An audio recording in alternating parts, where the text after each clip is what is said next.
started. So hello everyone and welcome to this webinar organized by Orion Policy Institute. My name is Marta Furlan and I'm a non-resident research fellow at OPI and I'm hosting today's webinar. The webinar of today is entitled The Arab Uprisings, Where Are We Now? As we are approaching the 14th anniversary of the Arab Spring Uprisings, when people across the Arab world take to the streets asking for the end of decades-long authoritarian rule, the end of abuses by police and security forces, the end of corruption, greater opportunities on the economic level for the younger generation, we are gathering today to reflect on where is the Arab world currently standing. Looking at the historic developments that have been interesting Syria over the past few weeks, where the Assad regime has been overthrown 13 years and 8 months after the first protests in the southern city of Dara, today's conversation would hardly be any timelier. To answer the very important question of where are we now, I'm joined today by a remarkable and all-female group of experts whom I have the pleasure to introduce to you. Rita, Stephan, would you please introduce yourself to our audience? Yes, my name is Rita Stephan, and I am a researcher with North Carolina State University, and I focus on women's activism in the Middle East. Thank you. Thank you, Rita. I will now invite Sabina, so please introduce yourself. Good morning, I'm Sabina Henneberg. Thanks to the Orion Policy Institute for organizing this panel and for inviting me. I'm a fellow at the Washington Institute for Near East Policy in Washington, D.C., and I focus on North Africa and in particular the Maghreb. Thank you, Sabina. Shadi, would you like to go next? Sure. Hi, I'm Shadi Mokhtari. I teach at American University School of International Service, and my focus is on Middle East politics, politics of human rights, and the politics of human rights vis-a-vis the Middle East and in the Middle East. And I look a good bit at women's rights issues as well. Thank you. And Sahar, please. Yes, thank you so much for having me. My name is Sahar Khamis. I'm an associate professor in the Department of Communication at the University of Maryland at College Park. I'm also an affiliate faculty with the Department of Gender and Women Studies and an affiliate faculty with the Consortium on Race, Gender, and Ethnicity.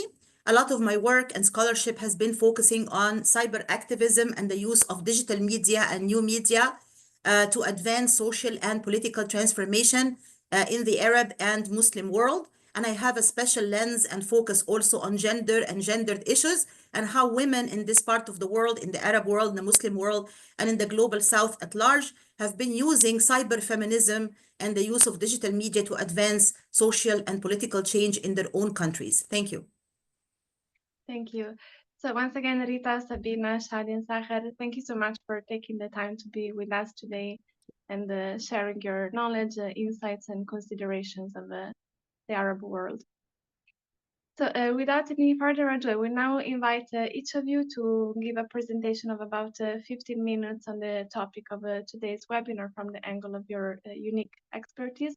And we will then open the floor to the audience for raising questions or comments. So would you like to share your presentation with us, Rita?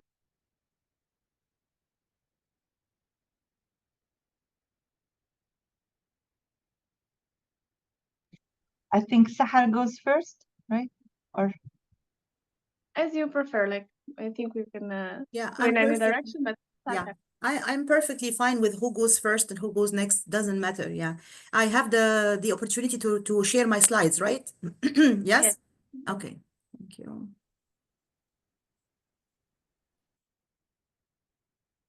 Okay.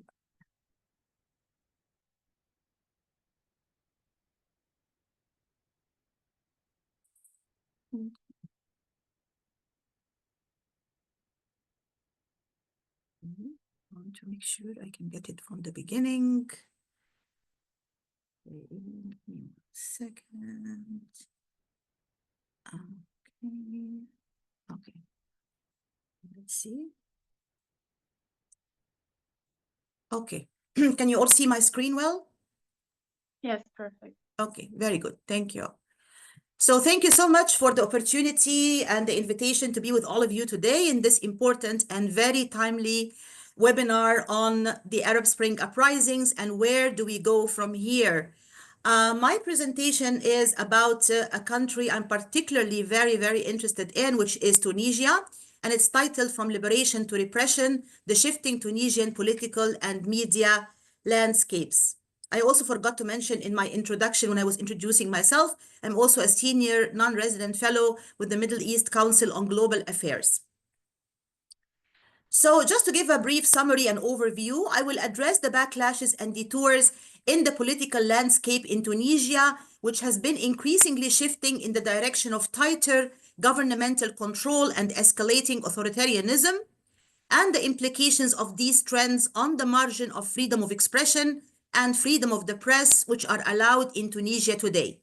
In doing so, I will unpack some of the most important constraints which have been imposed on the media in Tunisia, both legally and politically, as well as the resistance and pushback to these constraints on the part of Tunisian journalists and media professionals. In answering the question of what comes next, I will shed light on potential futuristic scenarios. So let's start with, of course, something that we all know, the Arab Spring being a very euphoric moment, not just a happy moment, not just an exciting moment, but I would say a euphoric moment. The Arab Spring Uprisings, as we all know, erupted in 2010 in Tunisia, making Tunisia the cradle of the Arab Spring, the birthplace of the Arab Spring Uprisings, which is why I chose to particularly focus on it, in addition, of course, to the detours and backlashes that I'm going to be elaborating on in my presentation.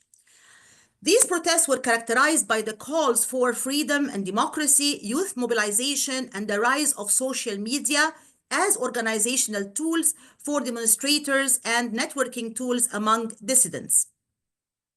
Because platforms like Facebook and Twitter were not state-controlled, of course, now Twitter is called X, but the same platform, they were not state-controlled, it was possible for the organizers and activists and protesters to avoid government interference and state censorship, while at the same time communicating and planning their own protests and publicizing the state crackdowns on protesters. And I'd like to pause here for a second and just say that when these uprisings started back in 2010, 2011, there was a big gap between the activists and the regimes. The regimes were taken by surprise. They were not prepared. They did not know how to react, how to respond. And many of them started to take wrong actions like shutting down the internet altogether, cutting down all types of communication, which had counter effects and negative effects and largely backfired and increased the amount of anger and protest on the ground. Also, that was a techno-euphoric moment, not just a moment of political euphoria where people were saying, yeah, we are now on the path to, democratization and freedom and so on. It was also a moment of techno-euphoria. The Arab Spring moment was also characterized by what we can describe as techno-euphoria, since social media were overcredited as tools for democratization and liberation. Therefore, we saw terms like Egypt's Facebook revolution, Tunisia's Twitter uprising, Syria's YouTube uprising. Likewise, there were high hopes and euphoric expectations about the process of democratization during this era and beyond. As you can tell from this visual, right? Facebook is Nas book. It is the book of the whole people. So kind of really giving a lot of credit. We call this in communication technological determinism. Technological determinism is whenever you overcredit social media and new media in the process of social and political transformation, and you say, oh, just give people the internet and they're going to have freedom. Just give people the internet and they're going to have democracy. Of course, fast forward to 2024, we are now approaching 2025, we learned that this is not the case. You need much more than just social media and new media to have a smooth and successful transition to democracy. So we have to really steer away and move away from this pattern of technological determinism. You can see this, of course, also I'm giving here some examples from international media as well. You see here different Western media saying things like, oh, so was Facebook responsible for the Arab Spring after all? Social media, did Twitter and Facebook really build a global revolution? Arab Spring activists relied on social media and America taught them how to do that or how to use it. Of course, you're also seeing here a very imperialistic, colonialistic, kind of discourse that kind of privileges not just social media as tools, but also privileges Western countries as being the momentum or the reasons for the success of these uprisings by providing these types of new tools and digital tools for the activists to use. So you're seeing really a number of parallel phenomena, right? You're seeing political euphoria, you're seeing technological euphoria or techno euphoria, you're seeing technological determinism, you're seeing also a colonialist discourse that kind of privileges Western powers and gives them more credit in terms of the process of political transition and the initial success of these uprisings. However, as we all know, things did not go as desired in the post-Arab Spring countries. We started to see a backlash and we started to see the phase of authoritarian reassertion. In other words, authoritarian regimes reasserting themselves again in a new form or a new shape. Despite the initial optimism and early successes of the Arab Spring uprisings, the historic pattern of regime dominance and authoritarianism has reasserted itself across the region in multiple forms. Egypt returned to military rule. Bahrain, suppression of uprising. It came to be known as the forgotten uprising or the invisible uprising. Yemen, brutal war and humanitarian crisis. Libya, civil war and chaos and sectarianism. Syria, a brutal regime, civil war and humanitarian crisis. And of course, I totally agree that now we are witnessing a very historic turning moment in Syria with a new chapter that we hope is gonna turn to be in the best interest of the Syrian people, which is the toppling, of course, of al-Assad regime that has been ruling Syria for 53 years. You're also starting to see echoes of, the authoritarian reassertion in even headlines, right? The social media myth about the Arab Spring. So now you are also seeing the tone, the change in tone, even in international media, how the tone has been shifting and changing to reflect some of these challenges that I just mentioned. All of that, of course, as a communication professor, had its own effects on journalism and journalists in this part of the world. The new reality for Arab journalists is unfortunately a bleak and disturbing one. In light of these political setbacks, the Committee to Protect Journalists issued a report indicated that the new normal for Arab journalists in these countries includes intimidation, imprisonments, being forcibly disappeared, arrests, harassment, targeting journalists, bloggers, and activists, shutting down media organizations, blocking websites. All of these are different forms of suppression of media and journalism in these quote-unquote post-Arab Spring countries where things did not go as desired or hoped for, and therefore had a bleak reality and negative consequences on journalists and journalism in these countries as well. The Tunisian exceptionalism, the only Arab Spring country which seemed to initially survive the tumultuous waves of the post-Arab Spring era with all its setbacks and challenges, was Tunisia, the birthplace of the Arab Spring, resulting in the concept of quote-unquote Tunisian exceptionalism, which refers to Tunisia setting a different model compared to the rest of the Arab Spring countries.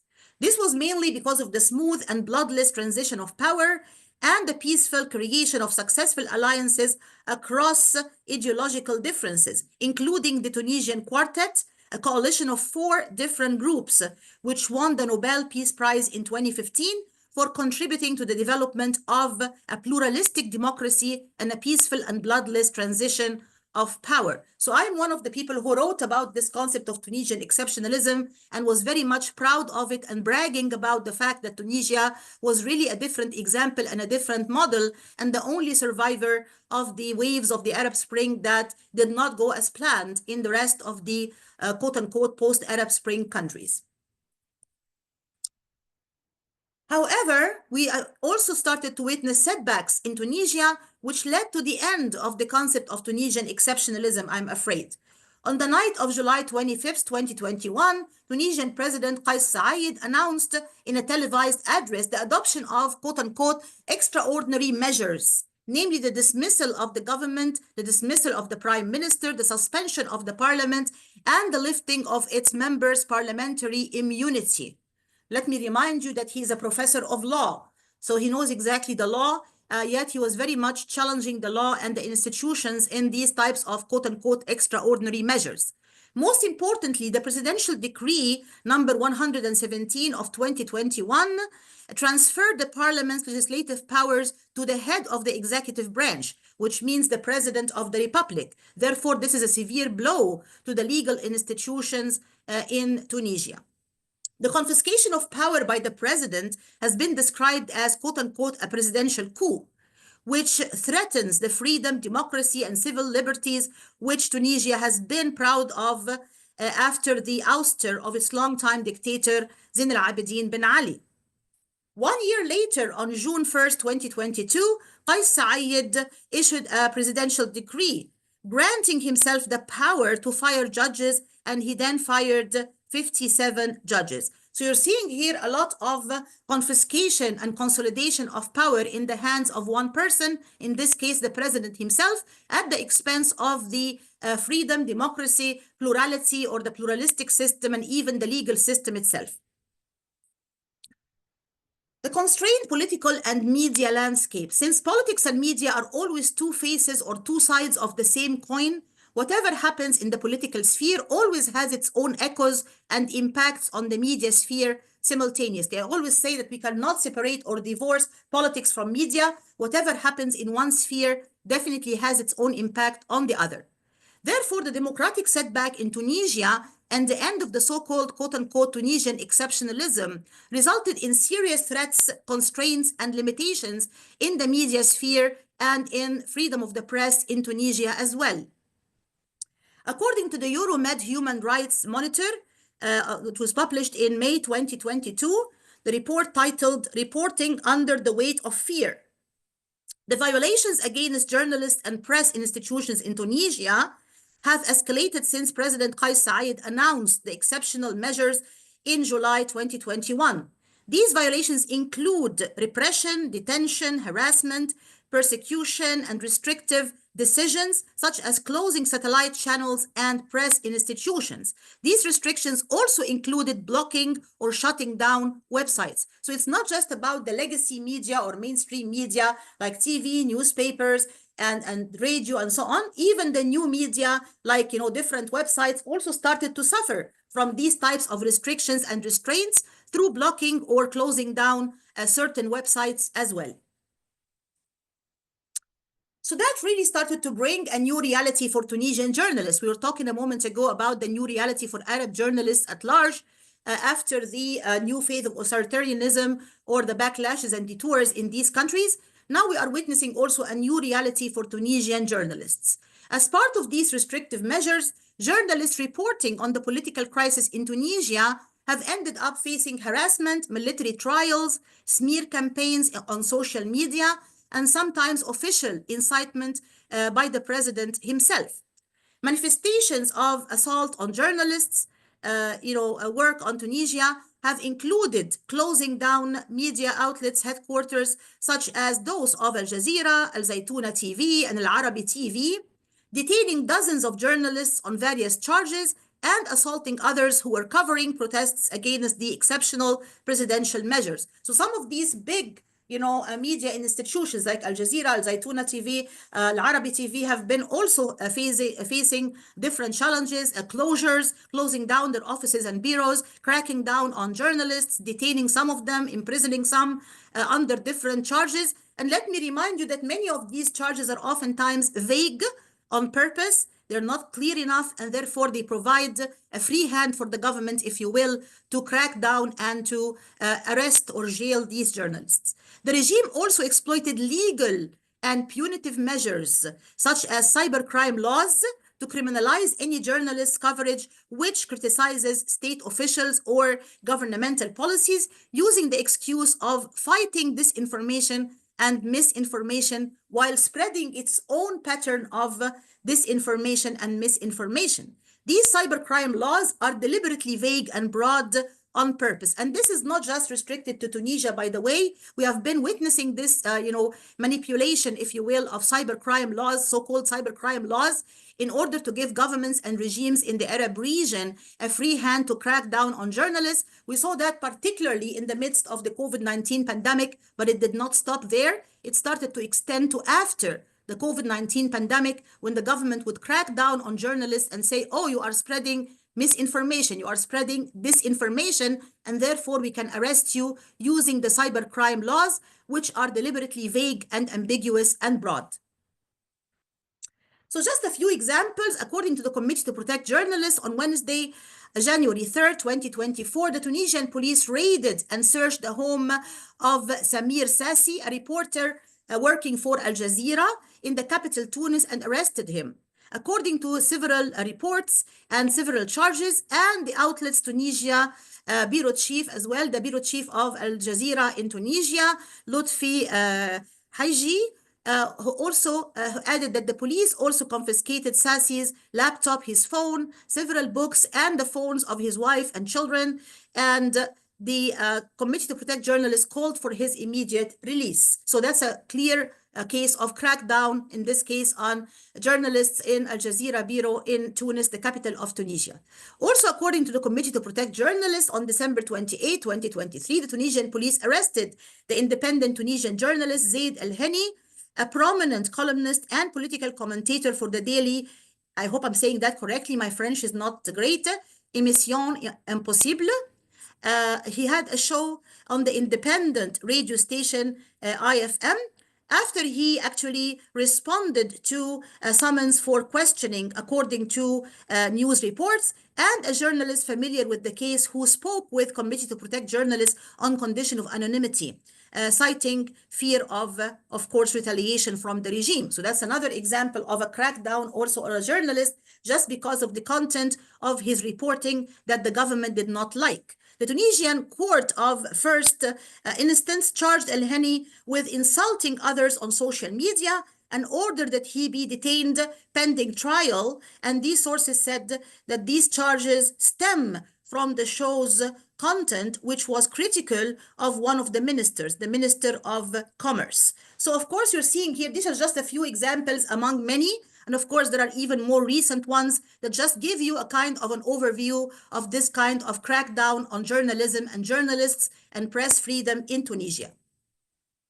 However, these journalists, to their credit, are not silent, they're not passive, they're also pushing back and resisting some of these crackdowns and some of these restrictions on their own freedom.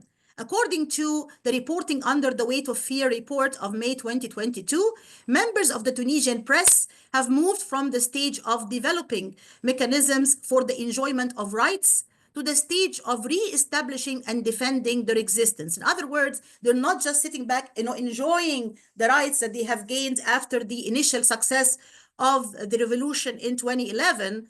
Instead, unfortunately, they have to resist and push back and re-establish and defend the right to exist and the right to exercise their own freedom of the press and their ability to do their job of telling the truth and speaking truth to power. The escalation of many violations against journalists, including military trials, physical and verbal abuse, defamation, and arbitrary detention, led the National Syndicate of Tunisian Journalists to take steps to protect the use of threats and force, which it considers an attempt to constrain and subdue the freedom of the press and freedom of the media in Tunisia. In other words, the National Syndicate of Tunisian Journalists started to take steps to say, we cannot accept this amount of repression and this amount of using threats of force and detention and jailing and imprisonment. This is really an infringement and a constraint on the freedom of the press and the media right to exercise its own role. Therefore, we have to push back against these measures. Defamation and smear campaigns were especially very hurtful and damaging to female journalists. And that is not, again, something which is only limited to Tunisia. I always say women in general and women journalists in particular are the most vulnerable when it comes to these types of repressions and setbacks and restrictions, especially when you use things like defamation campaigns and smear campaigns on social media. You start to try to ruin their own image and their own reputation, which, as we all know, in the Middle East and the Arab world is a particularly very brutal and very dangerous and hurtful thing to do, especially against female journalists. Some of the resistance measures adopted by Tunisian journalists also included signing petitions, filing court cases, protesting and demonstrating. Some of them started to organize protests and demonstrations on the ground. Others started to sign different petitions. Others started to file court cases to try to defy and to resist and push back against these measures. But of course, as you all understand, this is not an easy thing to do in a country where there is now a new wave of repression and restriction. So when we try to give a futuristic outlook, the ongoing push and pull struggle, looking ahead, it is safe to predict that the tug of war between the Tunisian regime and the journalists, and of course the opponents in general, but in this case, I'm focusing specifically on journalists who dare to speak truth to power, will continue both online and offline, at home and in the diaspora, triggering ongoing cycles of contestation and push and back between authoritarianism on one hand and independent journalism on the other hand. Let's not forget that authoritarianism took a new shape as well, which is digital authoritarianism. And digital authoritarianism means that these regimes are building their own learning curve. They're no longer surprised and taken by surprise and just reacting. Many of them are actually proactive and actively using digital authoritarianism and their own tools to crack down on any form of opposition, whether online or offline. As part of these ongoing struggles, which are triggered by journalistic challenges and political autocracy, new tools will be invented by both parties as they constantly build their own learning curves and master new tools and new skills to challenge one another in these ongoing, continuous political and mediated contestations. In other words, we cannot just say, oh, this is a bad moment for Tunisia, things are gonna stop here. Right? As we are seeing in the case of Syria, there is always an ongoing tug of war. There is always a push and pull mechanism. And from the journalistic point of view, it is expected that new tools will be invented by each party, i.e. the regime on one hand, and its opponents, including journalists on the other hand, to push back and to try to win this battle. And of course, to end, I have to also mention that the latest election in Tunisia has unfortunately been very disappointing because there were high hopes that maybe there is going to be some kind of, shift or some kind of change.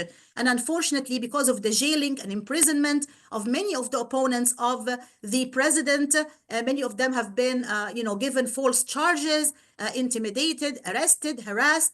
The end result was, of course, a fake and really sham election, which is rigged, which was not fair, which was not transparent, and resulted in the continuation of the president and keeping his own position of power with a new wave, I should say, of political repression that has severe consequences for both the political and media landscape in Tunisia. So that's the moment we are at now. I'm sorry that we were not able to end on a more optimistic note, but I will stop here and I'm ready to take your questions and your comments. Thank you very much. Thank you so much, Sahar, for this excellent and detailed presentation. I will now ask Shadi to please take the floor and guide us through your own presentation. Okay. Good morning, everyone, again, and thank you to the organizers. It's always nice to receive an email invitation from a former student. So Aisha, wherever you are, it was good to hear from you, and thank you for getting me involved in this. So I was originally going to talk about another theme, kind of the human rights landscape shifts through the Arab uprisings and to this day. And if I still have time, I'm going to actually, I'm going to use a timer. If I have time, I will say a little bit about that theme. But given the developments of the last week or so, I thought that I would instead talk about some of my research on the Islamist secular divide in the human rights realm in the Arab transitions, and particularly Egypt and a little bit of Tunisia. Let me just say that I am not a Syria expert, so I don't want to say anything about Syria. I will leave it to others who have a little bit more expertise on Syria to see if there are, lessons from the Egyptian and Tunisian experiences to apply to what is happening now in Syria. My background is I'm very intimately familiar with Iran, the case of Iran and how it ended up with religious autocracy. And as I've mentioned, I closely examined secular and Islamist polarization in the Egyptian case. So I want to kind of put forth two things. One is that Islamist projects, political Islam projects of political Islam, can pose very serious threats to human rights principles. And the perils and paths to Islamic autocracy, such as what we have in Iran, are not to be underestimated, first. But second, that at the same time, in political transitions, and this is not in the case like Iran's again, where Islamists have usurped and consolidated power, but where we are kind of in this landscape where Islamists are part of that political landscape, and there is a democratic transition process. In those circumstances, it is deeply problematic to see Islamists, this unfairly kind of conflictual, depoliticized, and dehumanizing approach to challenging Islamist agendas in the name of human rights, and that it kind of can contribute to the unraveling of democratic transitions, which I believe was the case in Egypt. So let me kind of divide this up into three sections. First, I want to talk about kind of the Islamist treatment of human rights. Second, secular forces, including human rights activists' approach to Islamists during these transitions. And again, primarily I focus on Egypt, but drawing a little bit from Tunisia. And then what could be possible alternative approaches in future democratic transitions, which I hope we will see more of. So starting with Islamist treatment of human rights, in both Egypt and Tunisia at the height of the uprisings, and in Tunisia probably much after, Islamists often asserted adherence to human rights principles. This asserted embrace of rights was sometimes a calculated instrumentalization of human rights, very self-conscious and, for both domestic and international audiences. But sometimes, to varying degrees, it was genuine commitment to human rights norms. So simultaneously, we had both political expediency and varying degrees of raised rights consciousness amongst Islamists. So on the political expediency side of it, they recognized that outwardly rejecting the human rights frame was bad politics at a time when rights had emerged as a primary legitimizing discourse in their societies.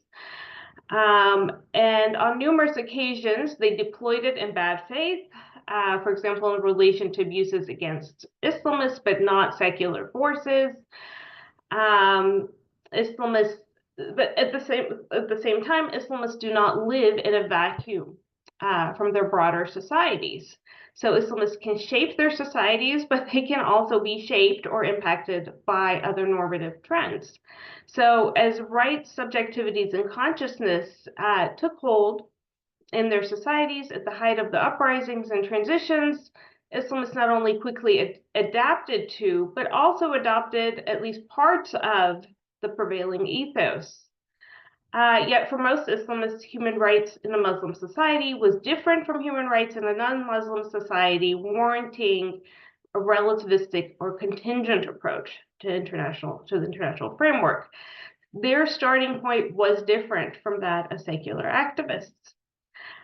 They spoke of human rights, again, they said appropriate for Muslim society, and they often preferred to speak of women's rights to wear the veil, for example, as a human right, rather than to commit to equality in family law and inheritance or absolute freedom of speech.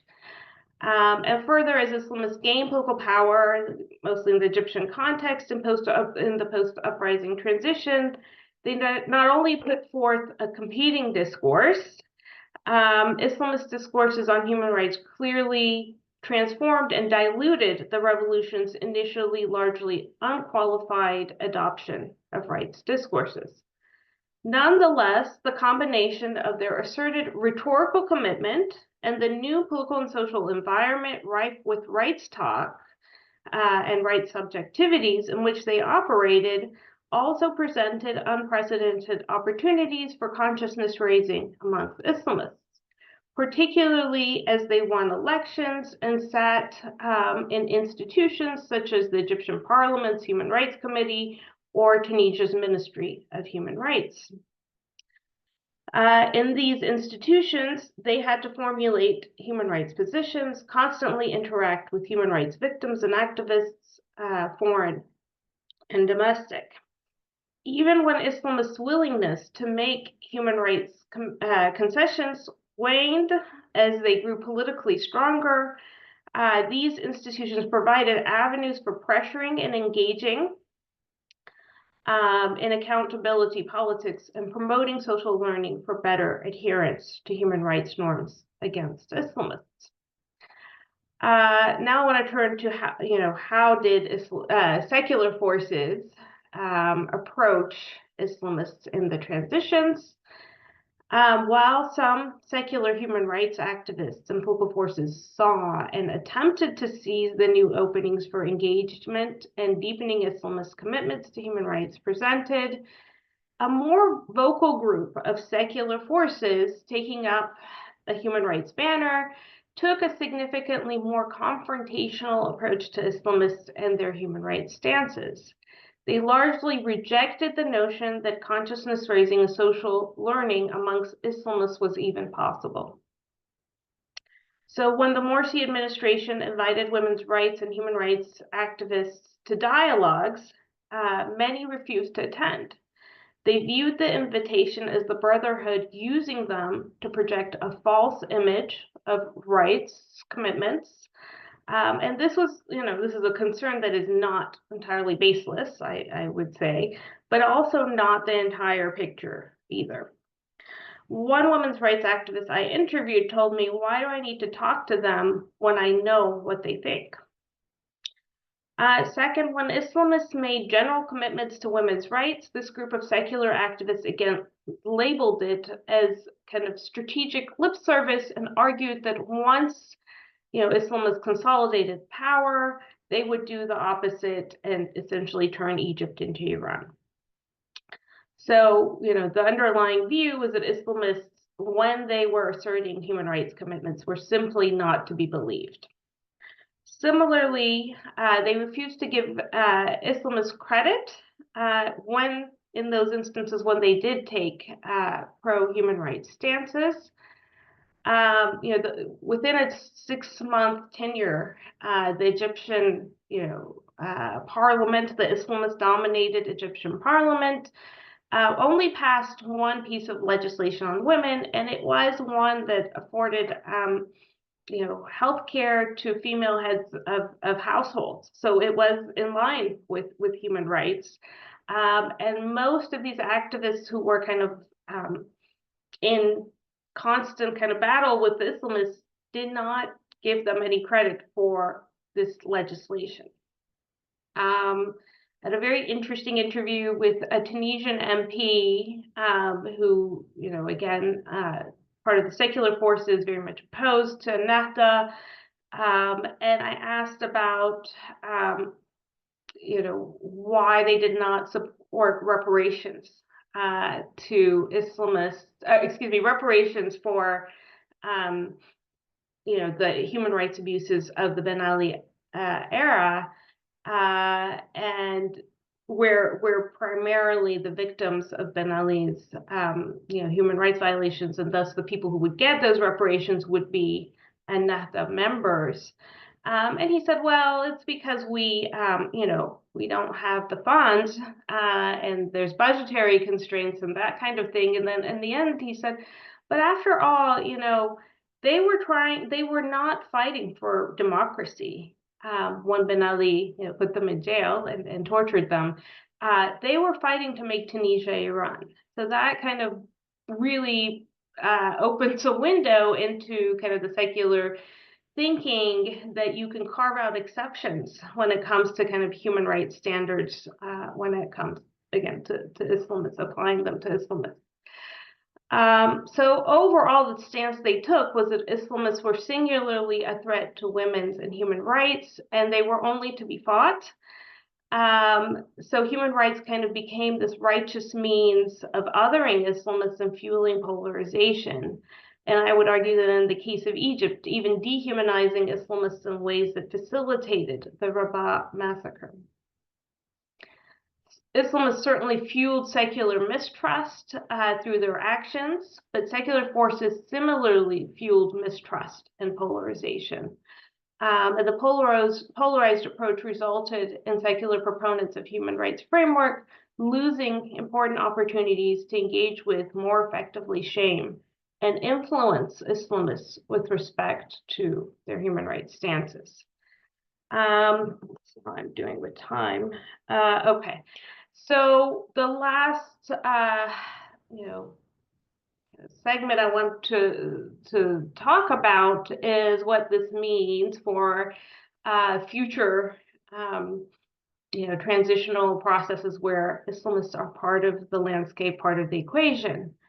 For me, the lessons to be drawn from these Arab uprising transitions within the realm of the Islamist secular divide is you need to take clear moral stances against Islamist attempts to impose Islamic law and limit rights, but challenges need to be posed to Islamist policies, actions, and deployments of power without using depoliticized discourses that demonize individuals, Islam or Islamists, portraying them as categorically savage, backward, or inferior. Of course, these are some of the discourses that usually come from imperialistic Western discourses, right, as well.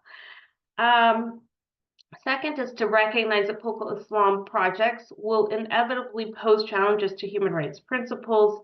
The question is one of degree. So you cannot view them as Islamists as categorically blindly driven by their religious worldview, ideology, and quest for power, and thus beyond the reach of persuasion, and that their considerable efforts have to be put forth pushing Islamists, again, in terms of the matter of degree, in the direction of human rights commitments. Third, you have to engage in trust building with Islamists. Trust building does not mean conceding Islamist agendas, but it does mean that secular forces should give Islamists a sense that they are applying human rights principles fairly and honestly, that they would use them to defend Islamist rights if those rights were threatened. And this kind of takes me back to earlier research I did in the post 9/11 era in Yemen, where I interviewed secular women's rights activists who had defended rights violations against Islamists in the context of the war on terror, and having done that, they were able to then bring Islamists to their forums on women's rights. And so there was some bridging of, this Islamist secular divide when, the secular human rights groups showed to the Islamists that they were willing to fight for their rights as well. Another key element, I think, to trust building is giving Islamists credit when they do take human rights consistent positions. And then, I don't want to say that there isn't, politically calculated and disingenuous invocations of human rights by Islamists. They often are very disingenuous, but this cannot be automatically assumed in the absence of evidence. And at the same time, often there's room for trying to hold them accountable. Shaming can be effective if formulated. I mean, again, this is accountability politics. If formulated effectively and targeted at those in power, and not aimed at Islamist identities, but their actions. So I'll wrap up here by saying that, kind of in my view, political transitions where Islamists became part of the political landscape, not and have already consolidated power, as in the case of Iran. Human rights proponents should neither underestimate the authoritarian potential of Islamist movements nor overstate them. And I guess I will stop there. Thank you. Thank you very much, Shadi. This was a super interesting intervention, and I will now pass the floor to Rita. Thank you very much. Let me share my screen, and I don't.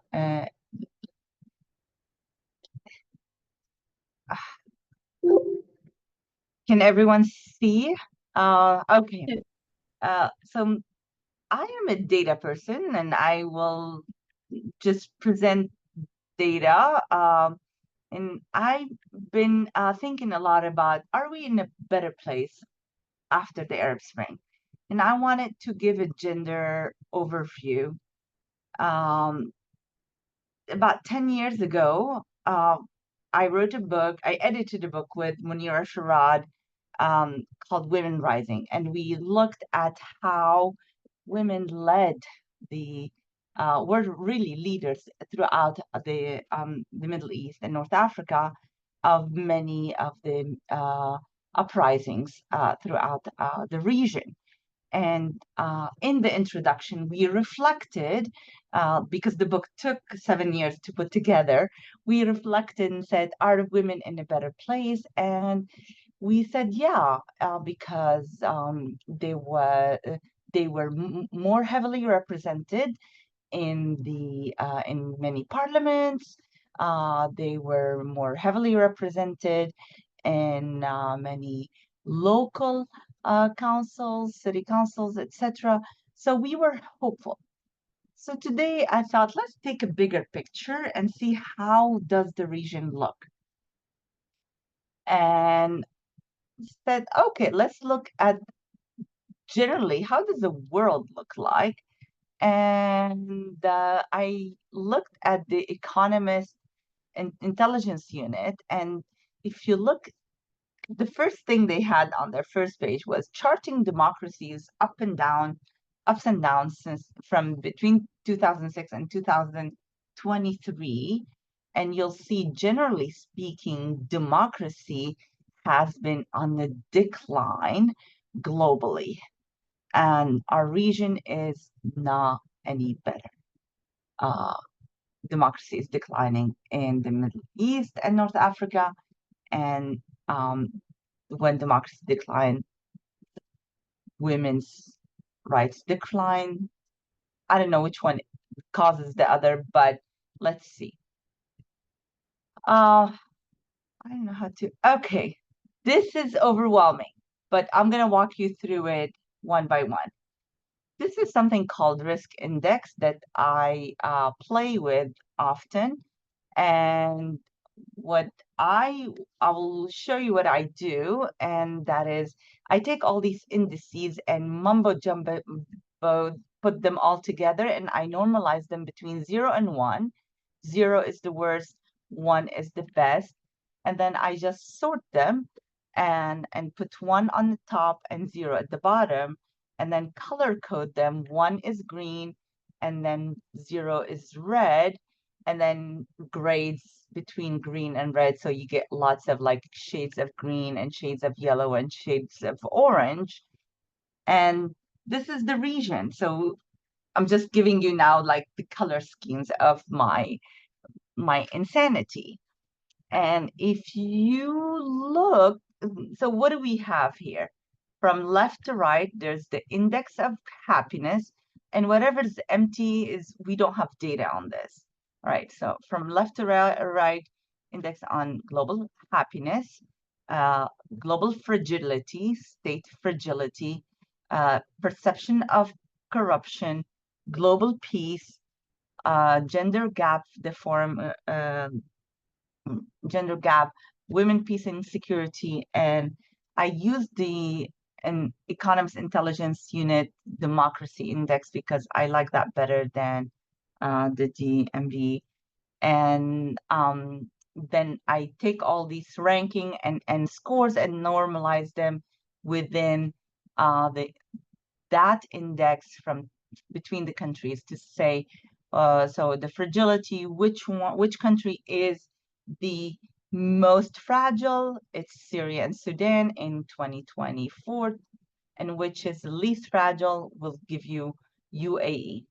So just to give you a little bit of kind of a model for this madness, then sort these out, and then we look at this, and you'll see that certain countries that score high in one area will score high in other areas, typically in more than one area, and the same when they score low in one area, they will score low in other areas. So just to agree on certain things, okay? Then I said, let's group these countries, and I looked at what I've called rentier states. So rentier states are states that, in my previous book, COVID and Gender in the Middle East, and articles that accompanied that, these are states that pretty much have a social contract with their citizens. They say, we don't discuss democracy, you don't discuss democracy, but then we will provide everything else.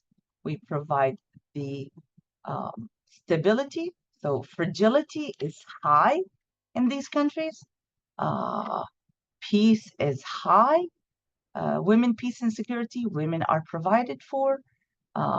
Gender gap is, economically speaking, is provided for, and happiness is high. Look, the happiest countries in the Middle East are rentier countries, right? Rentier states. So these are states that actually pay off their citizens. Ironically, only Bahrain is a state that experienced revolution. In these states, these are all monarchies, and these are all oil-rich countries. So who said money cannot buy happiness? What we also know is that these countries learned a lesson from countries that experienced the Arab Spring. So they learned that if there are any dissent among your citizens, make sure that you introduce reforms without making without really changing the system.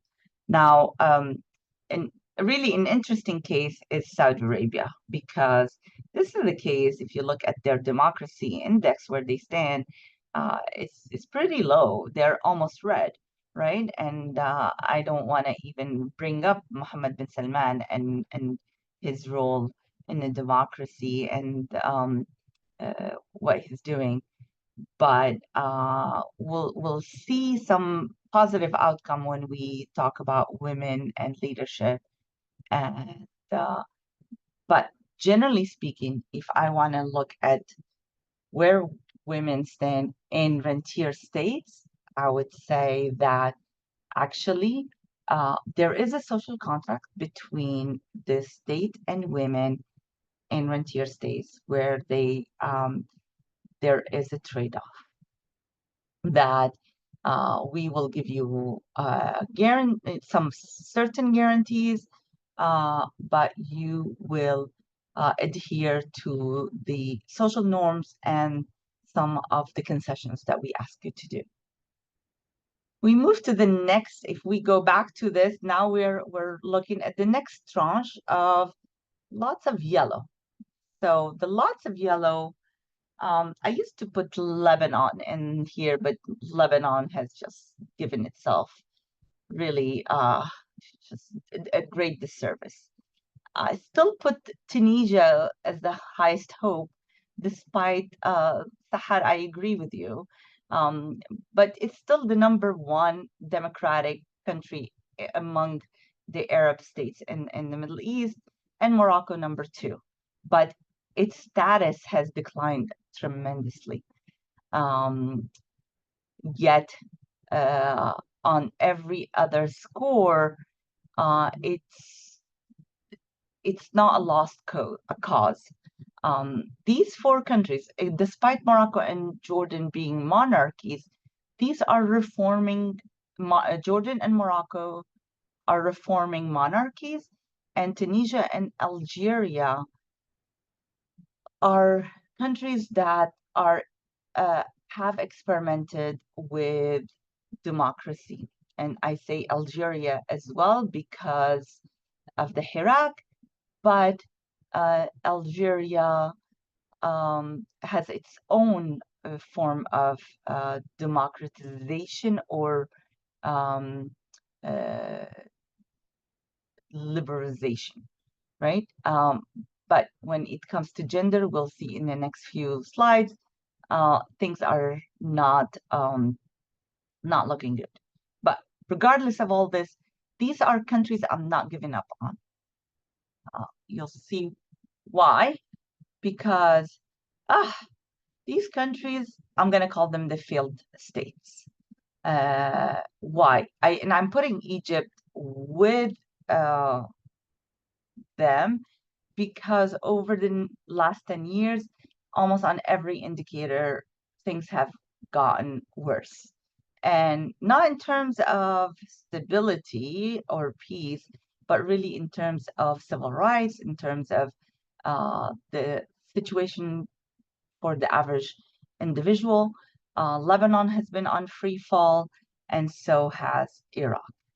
And then the last category is countries in the conflict zone, and I honestly don't know what Libyans are happy about.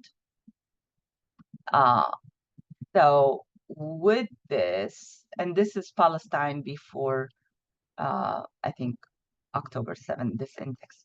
So generally speaking, the if you look at the region, going back to that big table of indices, the only countries that are doing well on every spectrum are the undemocratic countries. Those who are experimenting with democracy are not doing well in terms of corruption and peace and security and stability. They're fragile.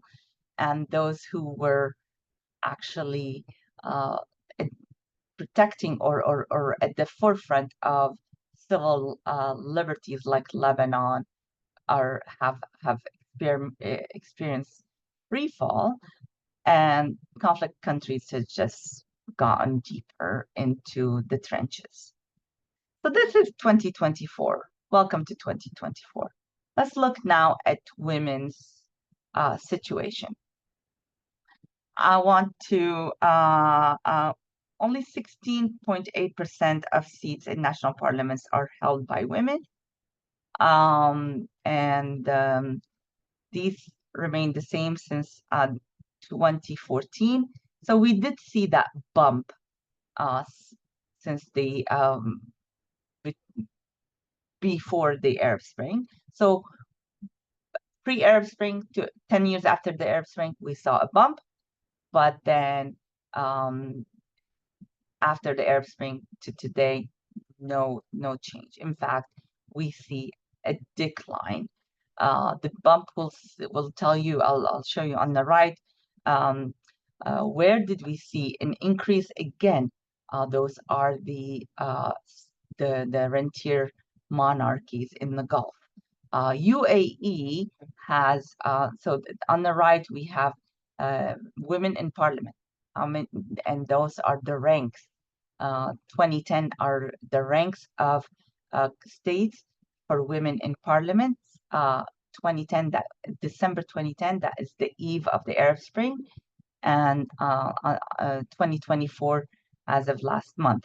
So UAE, the green, is the 5th in the world in terms of women in parliament because they have now 50% of women in parliament. Saudi Arabia is 122nd in the world because they have a mandate now that they have to have a percentage of women in Shura Council. But look at Tunisia. Look at Tunisia. Tunisia used to have higher percentage of women in its parliament than the United States. Today, it ranks 140th. Only 15% of women in Tunisia, only 15% of the parliament in Tunisia has women, are women. That is a huge decline. Same in Algeria. So even the countries that are, remember I told you I have hope for Tunisia and Algeria that are democratizing or experimenting with democracy, they're leaving their women out. And so whatever we're experiencing with Tunisia and Algeria is severely affecting women.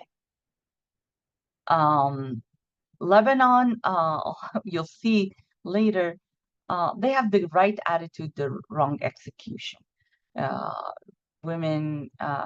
Lebanon has never committed to putting women in parliament. Iraq has a quota system. Iraq is the only country that has adopted a quota system, but other countries just play with the numbers. Morocco is maintained its position in the world, but the situation doesn't look good, for women in parliament. When we look at violence against women, women are not protected.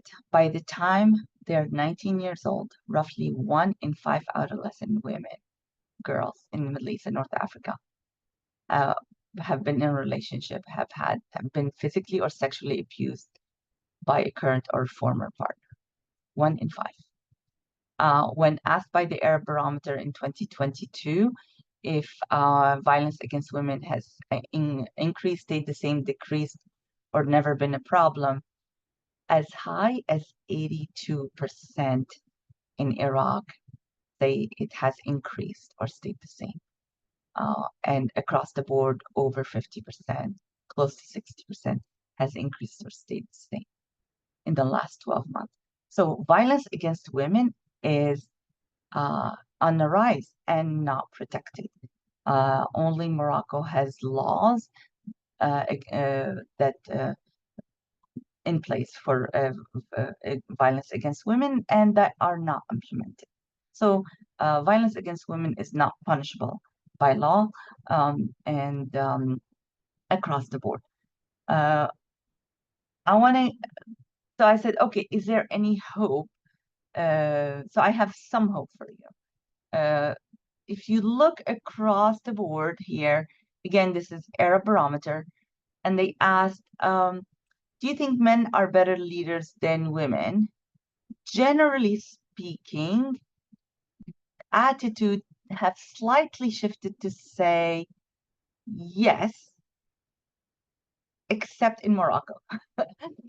They increased, and don't ask me why.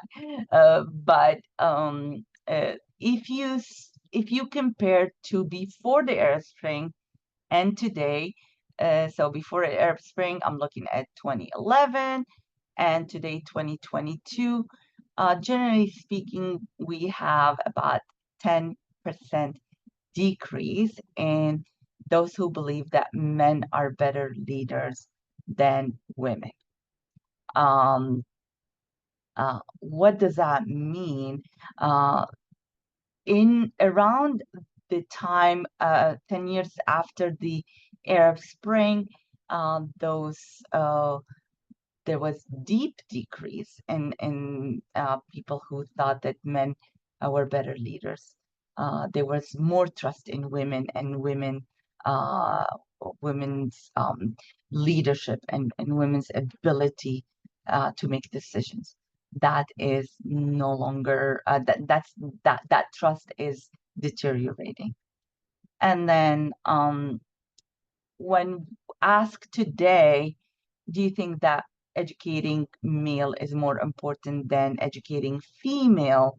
Again, in 2016, that support for educating male over educating female dropped, but then it went back up now in 2022, almost everywhere, relatively speaking, but except in Egypt. When we see that increase, that's in response to economic deterioration. These are nationalistic sentiments who feel that in times of economic crisis, women should stay at home and men should go and be given priorities in jobs and educations and etc. We saw this in Algeria when after the independence, where they were like women should stay home and have babies, etc., and give birth. So you'll see actually Algeria is that those sentiments are extremely elevated in 2022, and that's very alarming that there's great support for pushing women back into the household, not so much in Egypt. What's this telling me? 10 years after the Arab Spring, women had more hope. We all had more hope for women in the region. We had more hope for the region. The gains that women earned after the Arab Spring, I believe, were lost by 2024. The political gains that women had, again, as a result of the Arab Spring, these have been stripped from them. And I don't know whether because of the Islamist rise of Islamism or because of the rise of autocracy again. Today, the Middle East is more violent politically and domestically than ever before for women, both at home and in the public sphere. We know that women continue to have earn higher education rate, but one thing I didn't mention is their participation in the workforce remains at 18%. World participation rate for women in the workforce is at 47%, remains the lowest in the world. Our political participation rate remains the lowest in the world. Are women not participating, or do they have barriers to participation that are not removed? I am not optimistic about the situation in the region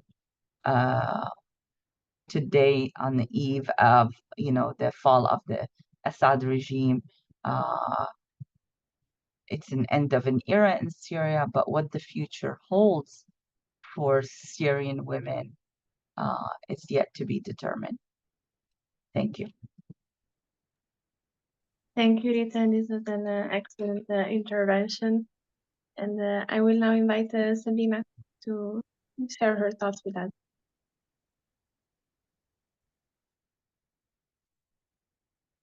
Okay, can you see my slides? Okay. Yes, we can. All right. I don't know if it's being shared as a slideshow, but okay.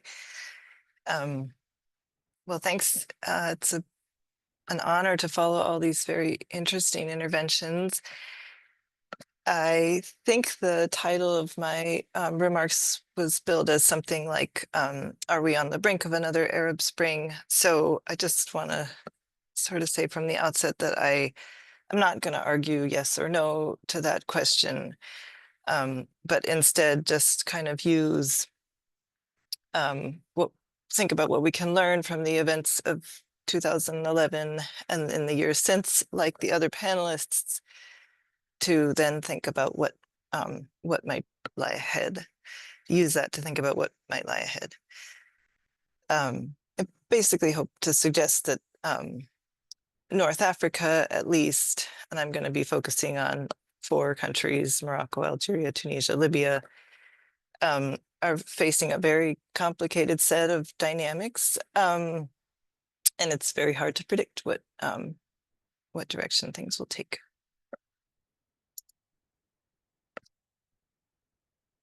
So in, I think, spring of 2011, the statistician Nassim Taleb and the political economist Mark Blyth published an article in Foreign Affairs called The Black Swan of Cairo.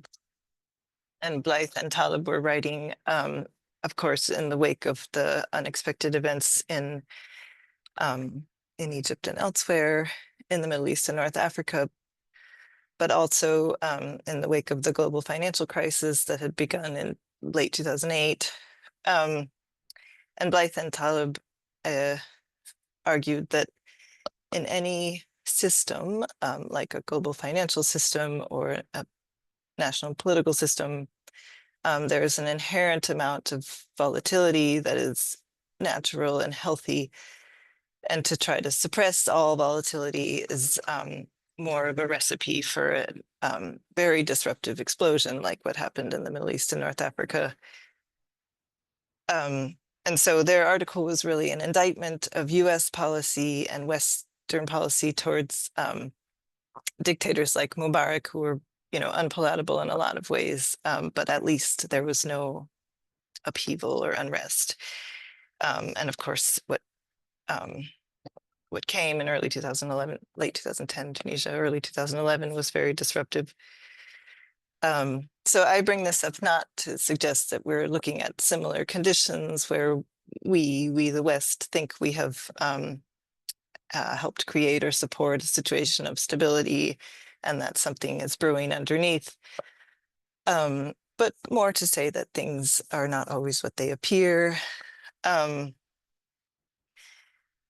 then I was going to bring up a couple anecdotes from some of my own recent conversations to make sort of the same point. So a couple of recent conversations with World Bank officials, one who was speaking to a group earlier this year about the state of economies across the region, and that they generally looked very bleak, and indicators like unemployment, et cetera. And someone posed the question, is there one country that's kind of getting it right? And he said, well, the closest country that might be coming the closest to getting it right might be Morocco. And as some of you, probably followed, Morocco has been now for some time implementing a strategy of trying to deepen its position in global supply chains. But then a few weeks later, I was in a conversation with a former World Bank official who told me something I hadn't realized, which was that in October 2010, then Prime Minister of Tunisia, Mohamed Ghannouchi, was brought to Washington to talk to economists and leaders of the region about how Tunisia was getting it right. And of course, we know what happened a couple of months later. So again, just to kind of be thinking about what we might not be seeing. And then I didn't expect to see this same chart in another presentation. Wanted to just point out some other like factors, thinking globally, relating 2011 to today. First, again, that the world was still reeling from the 2008-2009 global financial crisis. It really hit hard countries like Tunisia that are where their economies are really closely tied to Europe. And then also, yeah, as Rita pointed out, there are lots of scholars and kind of research outfits looking at trends in democratization globally, who highlight first that like since the fall of the Soviet Union, they kind of identify the mid to late 2000s as like the peak of democratic experiences or situations of democratization. But yeah, now in 2024, we're in what they identify as a like severe democratic recession. But I think it's interesting, to think about now in December 2024, after this year of an unprecedented number of people globally going to vote. What do the results tell us about, the state of democracy and democratization? Scholars like Larry Diamond and others have written that the results are actually kind of mixed for democracy. So obviously big disappointments in countries like the United States for advocates of democracy, but some hopeful situations in other big countries like Brazil and Venezuela, and then numerous small countries. So again, just to suggest that we don't know where things could go from here. And then I wanted to highlight a couple, I think, contextual factors that are important, or one, which is basically the demographic situation in the region. So this is not in comparison with 2011, but just something I think is important to keep in mind. So this graphic just shows the general, population growth rates. And then here, so that's North Africa in the lower left, and these are projected population distributions by 2040. I just think it's really clear from this graphic how the North Africa's population distribution is defined by this so-called youth bulge, and that basically that kind of 20 to 30 age range is the main bulk of the population in these countries. And that's, I would say, a really vibrant segment of the population. And so I think that that matters, and that can matter for what we're looking at going forward. And then I was going to use my last few minutes to just go country by country across these 4 countries really briefly. I've charted just a very general overview, sort of chronologically going from 2011 in each country, with the 2 columns at the right, basically ending up being kind of what seems to be 2 sides of the same coin for a lot of phenomena in each of these countries. So a phenomena could be an argument for stability going forward, or it could be an argument for instability. So for example, in Morocco, I was going to point to the economic situation, as I kind of already alluded to, that the country has been implementing a strategy for growth, which has been impressive in a lot of ways, in terms of also shifting toward renewable energy and things like that. But I think this is the 2023 or 2024 SDG scorecard for Morocco, the picture of kind of what Morocco has done about lifting people out of poverty, distributing the wealth, addressing gender issues, as we've heard. The picture is decidedly mixed. So I think that, is an important aspect to keep in mind.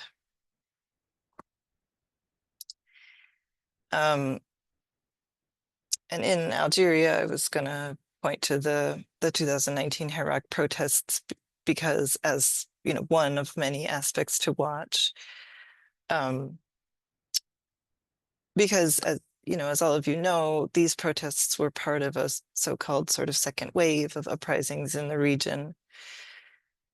And a lot of observers had argued that the reason that the 2011 protests didn't take off more in Algeria was because of the sort of residual fear of the dark decade, so-called dark decade of the 1990s. But the 2019 movement really showed that people were not afraid anymore, and that these kinds of uprisings or sticking up for change did not have to lead to violence and did not have to end in violence. So as you know, these protesters went home not because their demands were met, but because of COVID. And they came back again for a Hirak 2 in 2021. And again, there was a surge and had to go home. And so a lot of observers of Algeria, whom I really respect, think that, you know, a Hirak 3 is very possible, not guaranteed, and we wouldn't say anytime soon necessarily, but again, their demands haven't been met, and we're looking at a country with a very vibrant youth segment, a very important youth segment. And then in Tunisia, the factor I was going to highlight is the economy. You know, as those of you who follow realize, people have been worried about an economic collapse in Tunisia for some years now. This is one of the most concerning indicators, the levels of external debt. But President Kais Saied has made it through a whole term without collapse. It's not clear that he has a strategy for addressing the situation other than kind of compromising the independence of the central bank. Partly he's also been helped, the economy has also been helped by exogenous factors. So again, it's very, very hard to know what, you know, what lies ahead. And then finally in Libya, I think it's really interesting to think about in light of what's been going on in Syria in the last few weeks, and particularly one, you know, thing that I was going to point to. So this graphic is just one I had access to. It's from a report about Russian and Chinese influence in North Africa, but basically geopolitics, you know, played a role from the immediate moments of those protests in 2011 in Libya, and the problem of foreign meddling has, you know, continued to plague the situation. And geopolitics is a very rapidly changing contextual factor. So I think, again, very hard to know where things are going. Lots of things we didn't even get into, didn't talk about the situation in Western Sahara and the conflict between Morocco and Algeria, or the implications of instability in the Sahel, for example. But perhaps we can get to that in the time we have left for discussion. Thank you. Thank you so much, Sabina, for this wonderful presentation and for keeping an eye on the time. I think with the few minutes that we have left, we can take 2 questions that I see were posted by our audience on the Q&A chat. So let me start with what are the lessons learned from the Arab Spring for building a more peaceful and democratic Syria? And I think it would be great if each of you could answer with one sentence, keep it brief, and offer your thoughts on this. Yeah, I can jump in very quickly and just say that, you know, one of the main lessons is 2 very important things. I would say that taking a holistic approach to democratization and reform, you know, you cannot just, like I said in my presentation, expect, for example, you know, social media to do the trick or to be the magical tools, right? You'll need to have different layers and different players on the scene. For example, having NGOs, being able to have different organizations work on the ground, a more open, front in terms of freedom of expression, freedom of the press. All of these things together can contribute to a more safe and prosperous path for change and reform in the future. The absence of any of these layers or the absence of a holistic, comprehensive approach to reform and democratization will always raise the alarm for a failed or an insufficient or incomplete transition to democracy. Another thing, of course, which is a lesson which has been learned the hard way from the Arab Spring uprisings, is staying away from division, fragmentation, polarization, and segmentation. We have seen, the fact that many of these countries, especially those who have different sects or different groups, and Syria is a country that does have different sects and different factions and different groups, staying away from division, fragmentation, and polarization, and building more unity and solidarity is definitely a very important key for success, and doing otherwise is definitely a path for failure and for a failed democracy. Thank you, Sahar. What do the other think? I would just chime in and really, I think,